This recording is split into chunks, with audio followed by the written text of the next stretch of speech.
এই চৈত্র সংক্রান্তির দিনে আমরা সকালে ঘুম থেকে উঠি, তারপরে সকলে মিলে পাড়ার সকলে মিলে গিয়ে বুদ্ধকে স্নান করাই। তারপরে হচ্ছে আমরা ঘুরি, প্রত্যেকটা মন্দিরে মন্দিরে গিয়ে বুদ্ধকে স্নান করাই।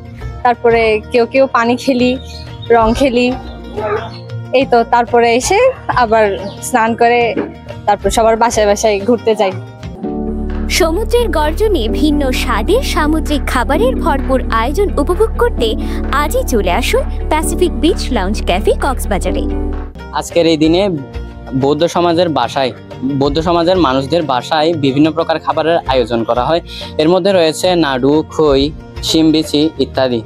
এছাড়া আরো অন্যরা অনেক রকম কিছু আয়োজন করে।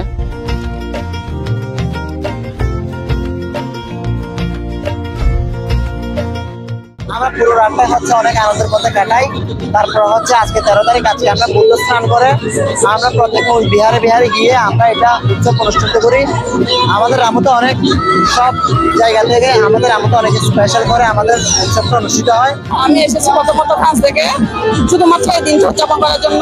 খুবই ভালো লাগে, প্রায় ৩৬৫ দিন এই দিনটার জন্য আমরা অপেক্ষা করে থাকি।